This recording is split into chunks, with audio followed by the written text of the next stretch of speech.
الحمد لله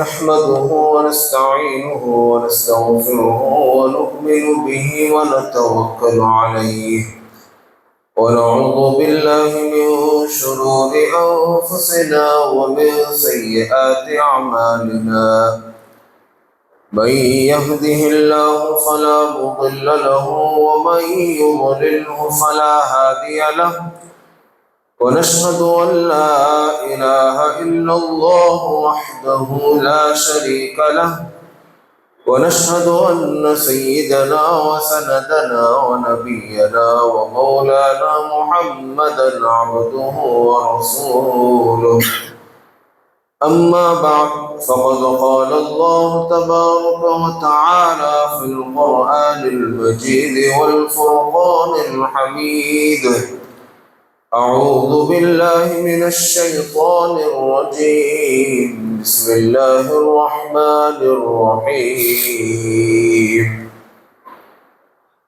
والفجر وليال عشر وقال تبارك وتعالى في موضع آخر أقم الصلاة لدلوك الشمس إلى غسق الليل وقرآن الفجر إن قرآن الفجر كان مشهودا صدق الله العظيم. وقال النبي صلى الله عليه وسلم ركعتا الفجر خير من الدنيا وما فيها أو كما قال رسول الله صلى الله عليه وسلم. اللهم صل على سيدنا محمد في أول كلامنا وصل على سيدنا محمد في أوسط كلامنا وصل على سيدنا محمد في آخر وكل كلامنا. معزز حاضرین مجلس، میرا عزیز دوستوں، بزرگوں اور بھائی، اس جمعے میں مجھے یہ عرض کرنا ہے کہ صبح کے وقت اللہ تبارک و تعالیٰ نے کیا کیا برکتیں رکھی ہوئی ہیں، اور جو بندہ صبح کو نہیں اٹھتا وہ ان برکتوں سے محروم ہو جاتا ہے، اس کی زندگی ناخوشگوار گزرتی ہے، اطمینان اس کی زندگی میں نہیں رہتا. یہ مجھے قرآن اور حدیث کی روشنی میں آپ احباب کے سامنے عرض کرنا ہے. سب سے پہلے تو اللہ تبارک و تعالیٰ نے قرآن کے اندر قسم کھائی، والفجر ولیال عشر، قسم ہے فجر کے وقت کی. دیکھیں، میں نے اس سے پہلے بھی بتایا تھا کہ انسان جب کسی چیز کی قسم کھاتا ہے تو اس کا مطلب یہ ہوتا ہے کہ وہ چیز اس کے نزدیک ایک محتم بالشان ہے، اس چیز کی اہمیت اس کے نزدیک ہے. اب اللہ تبارک و تعالیٰ جب قسم کھاتا ہے تو اللہ تبارک و تعالیٰ کے نزدیک بھی وہ چیز بہت ہی اہمیت کے حامل ہو سکتی ہے اور بہت ہی اہمیت کے حامل ہوگی. اسی لیے اللہ تبارک و تعالیٰ نے قسم کھائی والفجر. اور صرف ایسا نہیں کہ اللہ تبارک و تعالیٰ نے ایک ہی مرتبہ قسم کھایا ہو، مختلف آیاتوں میں دوسری جگہ بھی اللہ تبارک و تعالیٰ نے کہا والضحیٰ والشمس وضحاها. مختلف جگہوں میں اللہ تبارک و تعالیٰ نے مختلف الفاظ کے ساتھ صبح کے وقت کی قسم کھائی اور اس کی اہمیت کو ہم لوگوں کو سمجھانے کی کوشش کی. میرے اور آپ کے آقا جناب محمد مصطفیٰ صلی اللہ علیہ وسلم نے ایک دعا سکھائی اور آپ علیہ السلام نے خود یہ دعا کی کیا دعا کی؟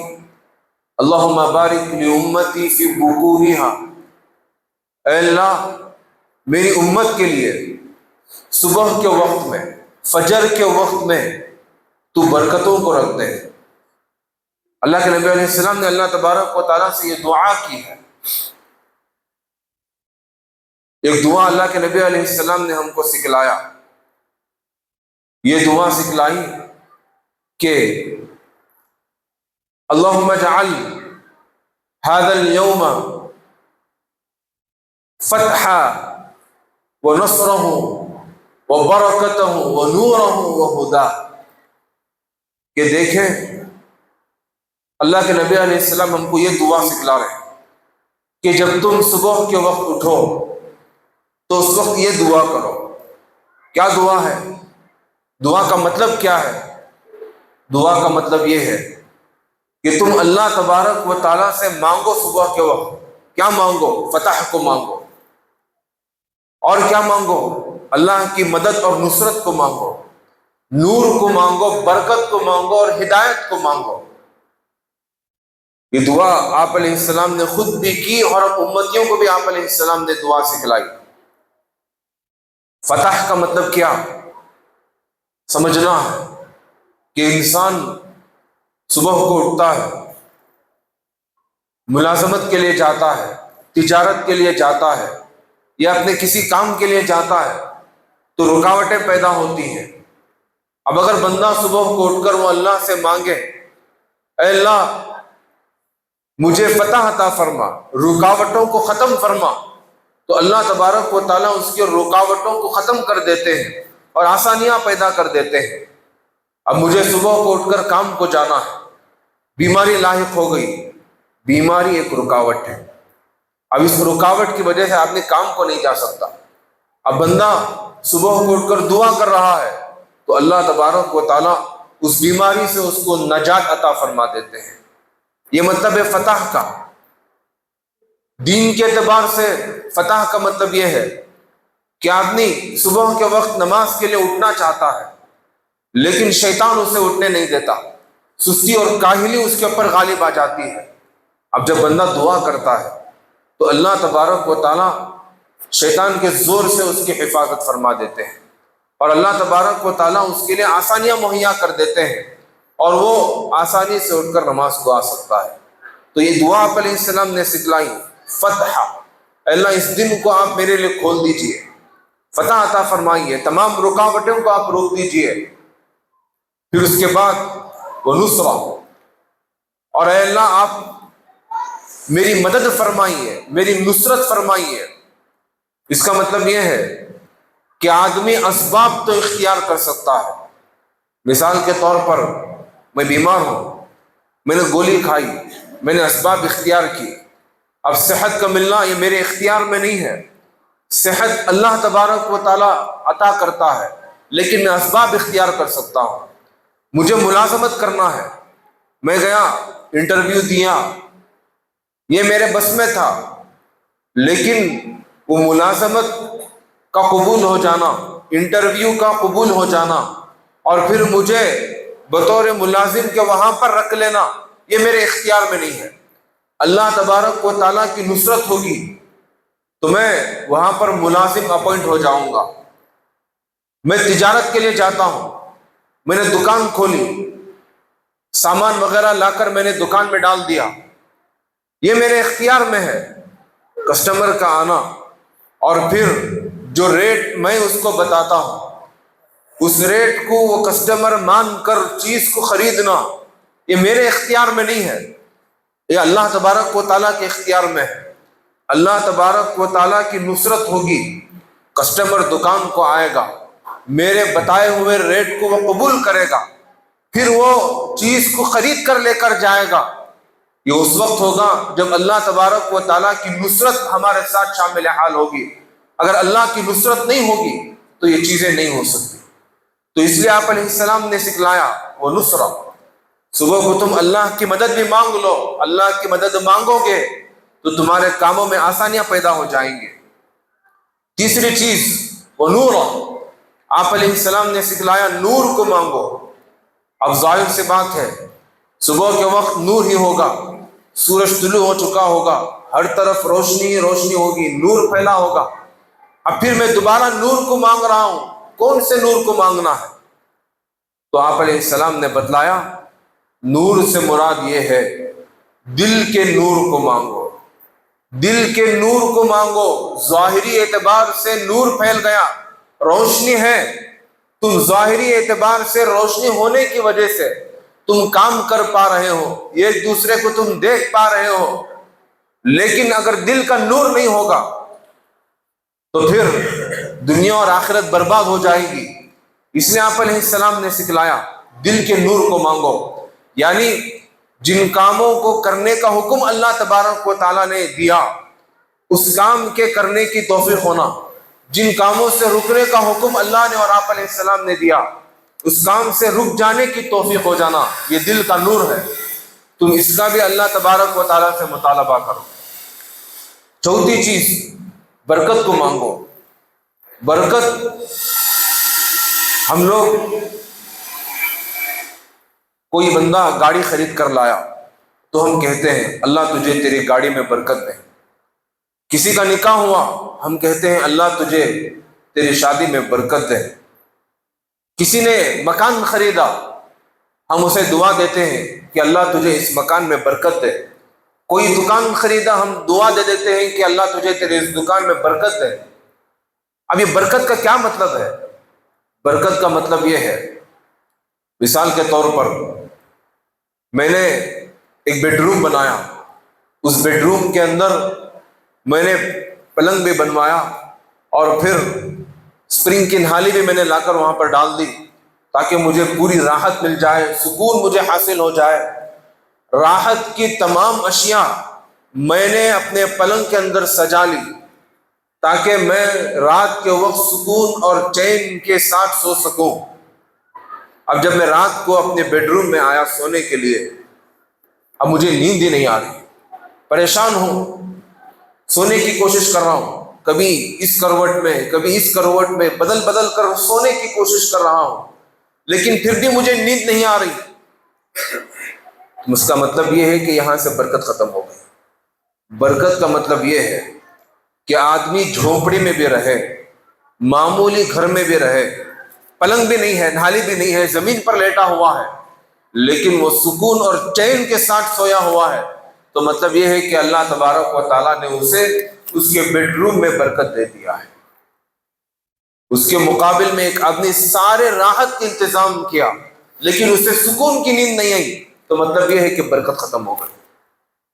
کوئی بندہ گاڑی خرید کر لایا، شو روم سے اٹھایا گاڑی تو لے کر آ گیا، اب یہ گاڑی اسے ساتھ نہیں دے رہی، کبھی سٹارٹ نہیں ہو رہی، کبھی سینسر کا پرابلم آ گیا، کبھی پنچر ہو گئی، ہمیشہ ہر دن گاڑی میکینک کے پاس جا کر کھڑی رہتی ہے، کچھ نہ کچھ گاڑی میں کام رہتا ہے، تو گاڑی میں برکت نہیں ہے، گاڑی کی برکت ختم ہو گئی۔ برکت کا مطلب یہ ہے کہ گاڑی اسے مکمل طور پر ساتھ دے، وہ جب چاہے جہاں چاہے گاڑی کو لے کر جائے، اور گاڑی کچھ کام نہ دے، اور گاڑی اپنے مالک کو ساتھ دے، اس کے کاموں میں معاونت کرے، اس کا مطلب یہ ہے کہ گاڑی کے اندر برکت ہے۔ کسی نے گھر خریدا، اب گھر تو خرید لیا، اب گھر کے اندر کچھ نہ کچھ کام، کبھی وہ دیوار کا پینٹ نکل گیا، کبھی وہاں سے لیکیج ہو رہا پانی کا، کبھی وہ دیوار درست کرو، کبھی گیٹ ٹوٹ گیا، دروازہ اس کے اندر سوراخ پڑ گیا، اسے درست کرو، اسے مرمت کرو، روزانہ پیسہ خرچ ہو رہا، اب اس مکان کے اندر برکت نہیں ہے۔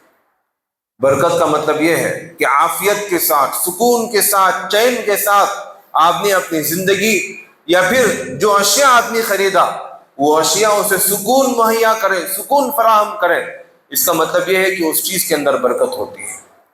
تو محترم دوستو، آپ علیہ السلام نے سکھلایا صبح کے وقت برکت کو مانگو، برکت کو مانگو گے تو اللہ تبارک و تعالیٰ تمہاری تجارت میں، تمہاری ملازمت میں، تمہارے ہر چیز میں اللہ تبارک و تعالیٰ برکت کو عطا کریں گے۔ چوتھی دعا جو آپ علیہ السلام نے سکھلائی، ہدایت کو مانگو۔ آدمی صبح کے وقت اٹھتا ہے، کام کے لیے نکلتا ہے، کوئی کام اسے کرنا ہوتا ہے، اب آدمی تذبذب میں آ جاتا ہے، آیا میں یہ کام کروں یا کام نہ کروں، تذبذب میں آ گیا، شک اس کے اندر پیدا ہو گیا۔ اب یہ صبح کے وقت دعا کر کے نکلا ہوگا گھر سے، تو اللہ تبارک و تعالی صحیح راستے کی اس کی ہدایت کریں گے، صحیح راستے کی طرف اس کی رہنمائی کریں گے، ہدایت اسے مل جائے گی۔ تو یہ 4 دعائیں جو آپ علیہ السلام نے سکھلائی صبح کے وقت کرنے کی دعائیں ہیں۔ اب ہمارا حال یہ ہے کہ ہم اسی صبح کے وقت سکون کے ساتھ سو رہے ہوتے ہیں۔ اب جب ہم صبح کے وقت سو رہے ہیں، اور یہی وہ صبح کا وقت ہے جس میں اللہ کے نبی علیہ السلام نے برکت کی دعا کی، اللہم بارک لی امتی فی بکورہا، اور پھر آپ علیہ السلام نے یہ دعا بھی سکھلائی کہ صبح کے وقت تم اللہ سے فتح کو مانگو، نصرت کو مانگو، برکت کو مانگو، ہدایت کو مانگو، نور کو مانگو، اور ہم نے کچھ بھی نہیں مانگا، اب ایسے ہی دکان کو نکل گئے، کام کو نکل گئے، تو کہاں سے اللہ تبارک و تعالیٰ کی فتح ہوگی؟ کہاں سے اللہ تبارک و تعالیٰ ہماری نصرت کرے گا؟ کہاں اللہ تبارک و تعالیٰ ہمارے لیے نور کو مہیا کرے گا؟ ہماری کمائیوں میں برکتیں کہاں سے ہوں گی؟ ہدایت کا راستہ، صحیح راستہ اللہ تبارک و تعالیٰ کہاں ہم کو دکھلائے گا؟ اب آدمی بھٹکتا ہوا پھرے گا، پریشان ہوگا، وہاں انویسٹ کیا، وہ پیسہ لوٹ کر لے کر چلا گیا، وہاں جا کر کوئی چیز خرید کر لایا، دکان والے نے اسے دھوکہ دے دیا، کہیں پر جا کر ملازمت کرنے لگا، وہاں پر اسے دھوکہ ہو گیا، ہر جگہ اسے دھوکہ ہوگا، ٹکریں کھائے گا، پریشان حال پھرتا ہوگا، اس کی زندگی سکون اور چین کے ساتھ نہیں کٹے گی، پریشانیاں ہی پریشانیاں اس کی زندگی کے اندر ہوں گی۔ تو محترم دوستوں،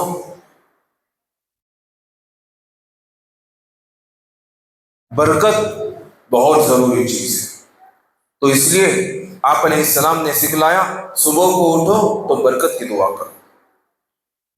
پھر اس کے بعد فجر کی نماز کے تعلق سے، فجر کی نماز اتنی اہمیت کی حامل ہے کہ اگر کوئی بندہ فجر کی نماز نہیں پڑھتا تو اللہ کے نبی صلی اللہ علیہ وسلم نے ایک روایت میں ارشاد فرمایا، جو کوئی بندہ صبح کے وقت اٹھا اور فجر کی نماز کو آیا تو اللہ تبارک و تعالیٰ اس کے ہاتھ میں ایمان کا جھنڈا عطا کریں گے۔ اب وہ بندہ ایمان کا جھنڈا لے کر جانے والا ہوگا۔ اب جو کوئی بندہ اٹھا صبح کو، فجر کی نماز کو نہیں آیا، فجر کی نماز نہیں پڑھا، بازار کو چلا گیا، تو اللہ تبارک و تعالیٰ اس کے ہاتھ میں شیطان کا جھنڈا دے دیں گے۔ اب وہ شیطان کا جھنڈا لے کر جانے والا ہوگا۔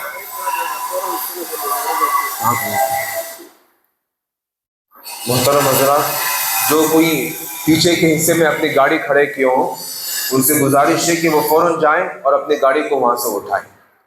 لوگوں کو آنے جانے میں دقتیں ہو رہی، اس طرف جو پیچھے کا گیٹ ہے، اس طرف اگر کوئی اپنی گاڑی کو کھڑا کیے ہوں تو وہ ابھی اسی وقت جائیں اور اپنی گاڑی کو وہاں سے اٹھا لیں۔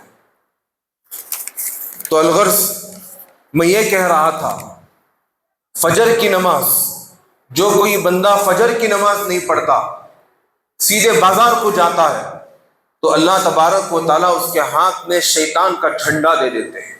اب وہ شیطان کا جھنڈا لے کر جانے والا ہوتا ہے۔ بخاری شریف کی روایت ہے کہ ایک مرتبہ اللہ کے نبی صلی اللہ علیہ وسلم کے پاس ایک بندے کا تذکرہ کیا گیا۔ کیا کہا گیا کہ اللہ کے نبی، ایک شخص ہے، وہ آدمی صبح تک سوتا رہتا ہے، یہاں تک کہ وہ صبح کی نماز بھی نہیں پڑھتا۔ تو اللہ کے نبی صلی اللہ علیہ وسلم نے ارشاد فرمایا، فَذَلِكَ رَجُلٌ، یہ وہ شخص ہے جس کے کان میں شیطان نے پیشاب کر کے چلا گیا۔ جو بندہ فجر کی نماز نہیں پڑھتا، اس بندے کے دونوں کانوں میں شیطان پیشاب کر کے چلا جاتا ہے، یعنی کہ شیطان کو بھی وہ آدمی پسند نہیں ہے۔ آدمی پیشاب کہاں کرتا ہے؟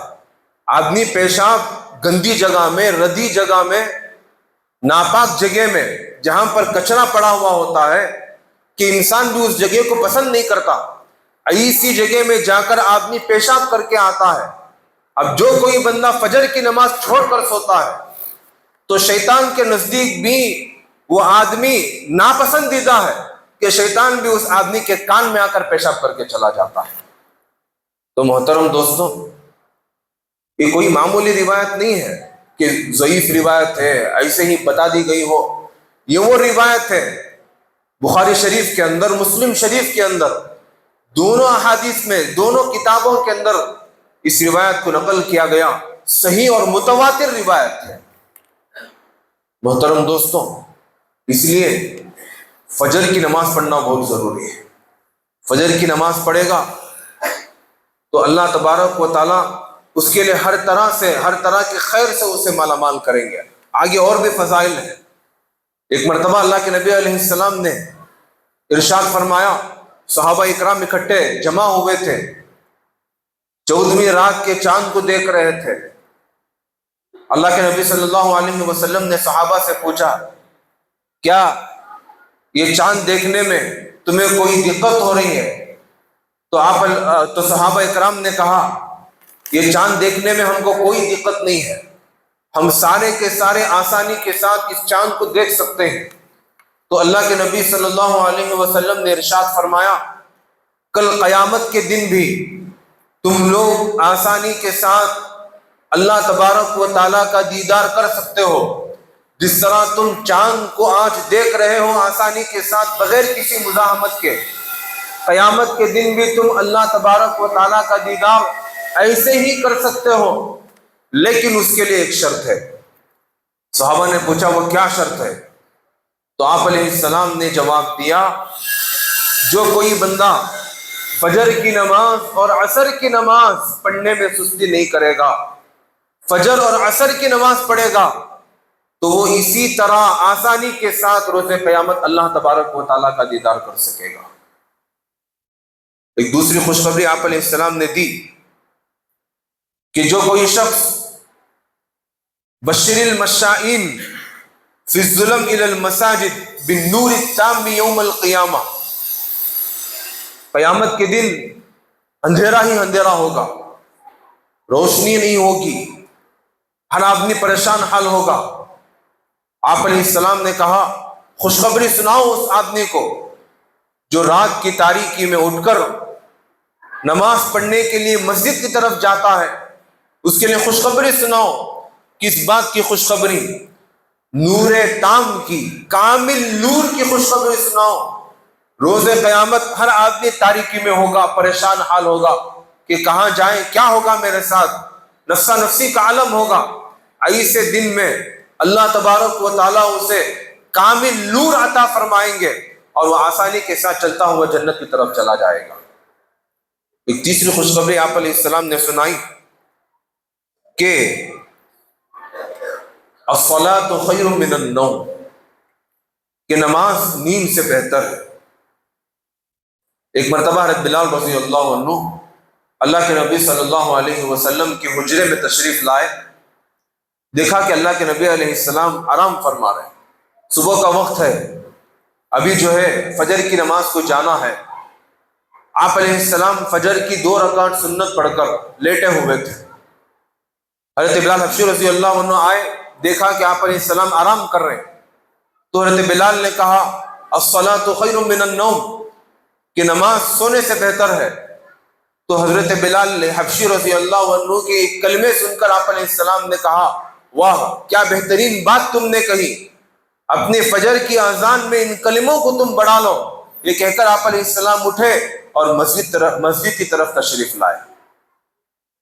اسی بات کو آپ علیہ السلام نے ایک دوسری جگہ سمجھایا، رکعتا الفجر خیر من الدنیا وما فیہا، فجر کی 2 رکعتیں وہ دنیا اور دنیا کے اندر جتنی چیزیں ہیں، مشرق سے لے کر مغرب تک، شمال سے لے کر جنوب تک، اس کائنات کے اندر جتنی چیزیں بستی ہیں، ان تمام چیزوں سے فجر کی 2 رکعت بہتر ہے۔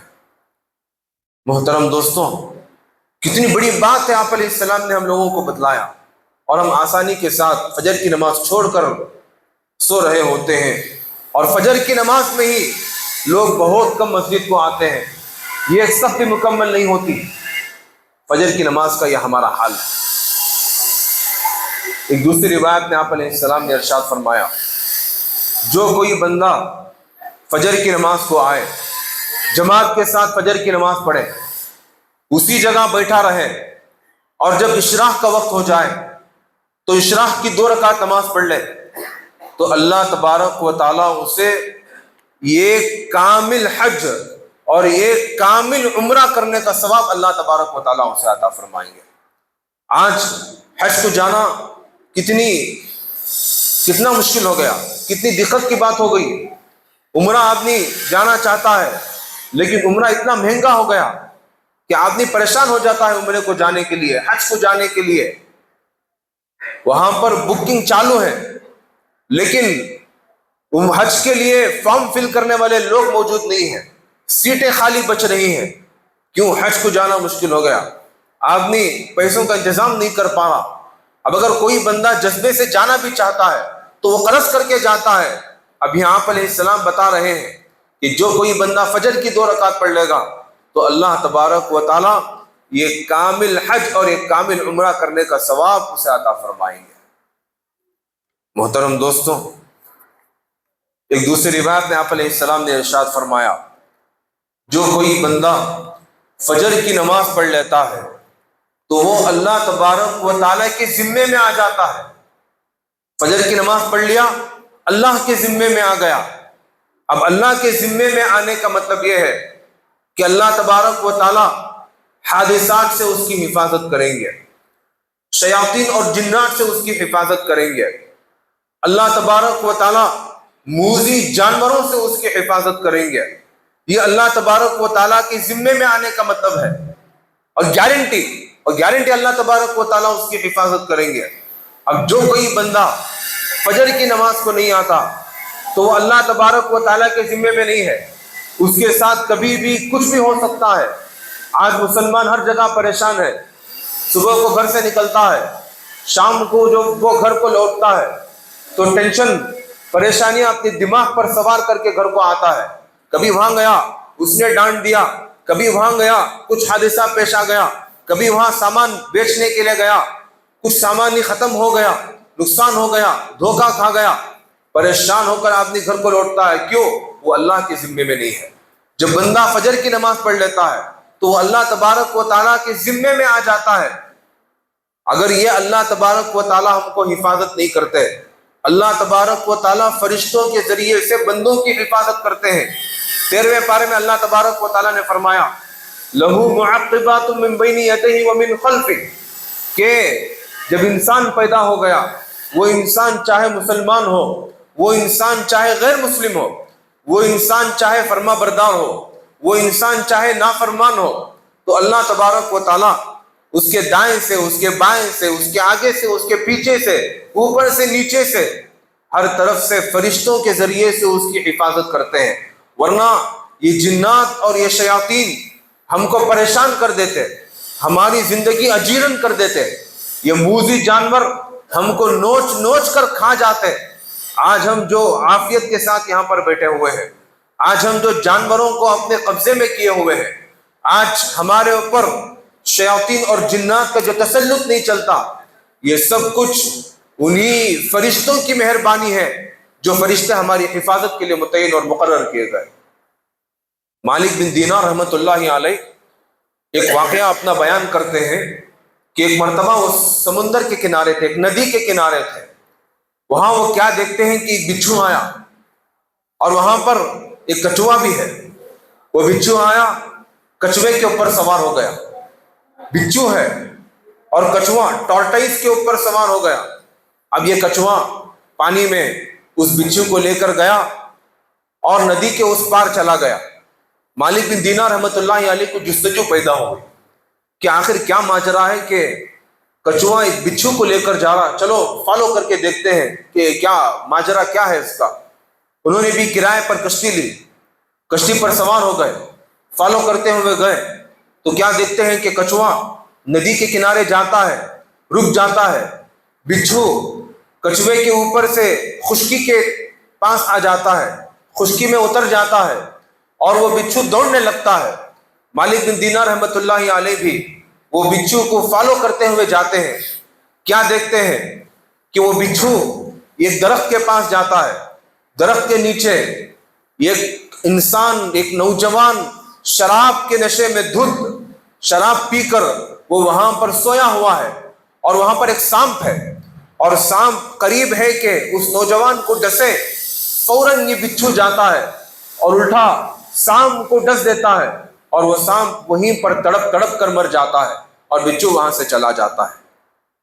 مالک بن دینار رحمۃ اللہ علیہ جب یہ نظارہ دیکھتے ہیں تو فوراً وہ اللہ کی تعریف کرنے لگ جاتے ہیں، ان کی آنکھوں سے آنسو نکل جاتے ہیں، اس نوجوان کو اٹھاتے ہیں اور اٹھا کر اسے سمجھاتے ہیں، پورا ماجرا اسے بیان کرتے ہیں کہ کیسے اللہ تبارک و تعالیٰ نے تیری حفاظت کا انتظام کیا، اور دیکھ یہ سانپ مر کر یہاں پر پڑا ہوا ہے، یہی دلیل ہے تیری حفاظت کی۔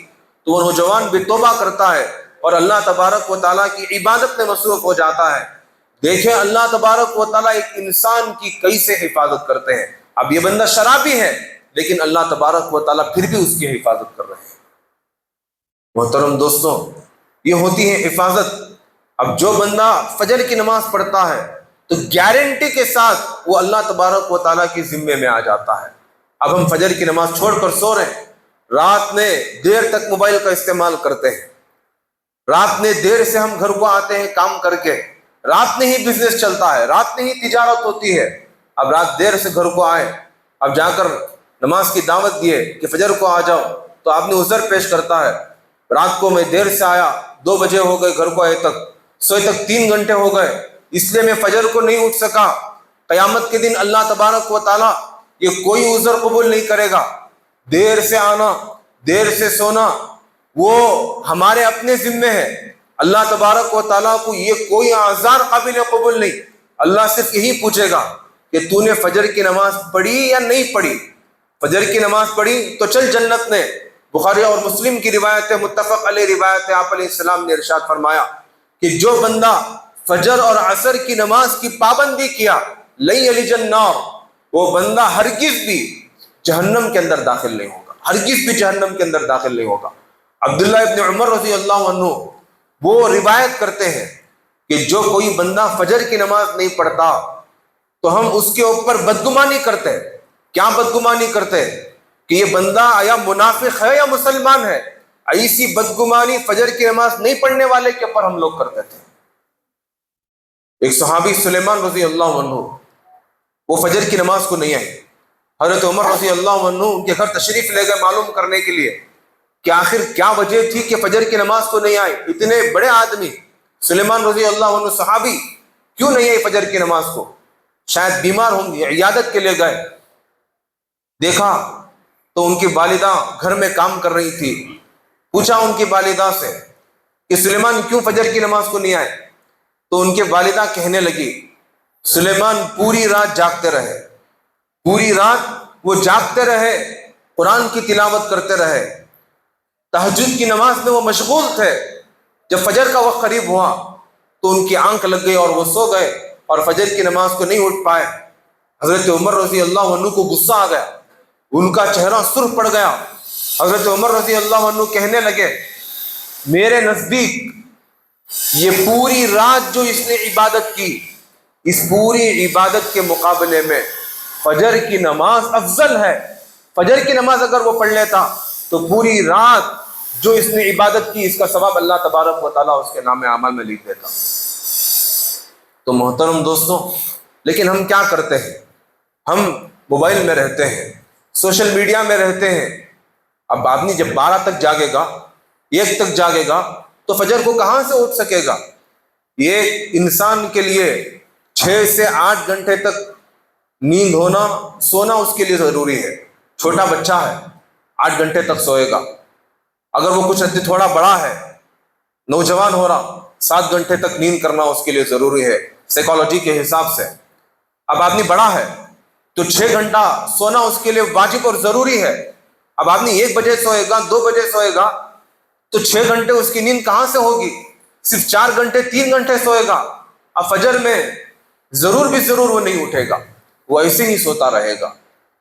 تو اس لیے محترم دوستوں، ہم کو چاہیے کہ ہم فجر کی نماز کا اہتمام کریں، فجر کی پابندی کریں۔ فجر کی نماز پڑھیں گے اللہ کی ذمے میں آئیں گے، فجر کی نماز پڑھیں گے دنیا کی تمام پریشانیاں ختم ہو جائیں گی۔ فجر کی نماز پڑھیں گے، اللہ تبارک و تعالیٰ آخرت میں آسانی کے ساتھ جنت میں داخل کرے گا۔ فجر کی نماز پڑھیں گے، اللہ تبارک و تعالیٰ روز قیامت اور قبر کے اندر جب نور نہیں ہوگا، اجالا اور روشنی نہیں ہوگی، ایسے اوقات میں اللہ تبارک و تعالیٰ اسے نور اور روشنی بنا کر ہمارے لیے تحفے میں دیں گے۔ اس لیے فجر کا اہتمام کرنا بہت ضروری ہے۔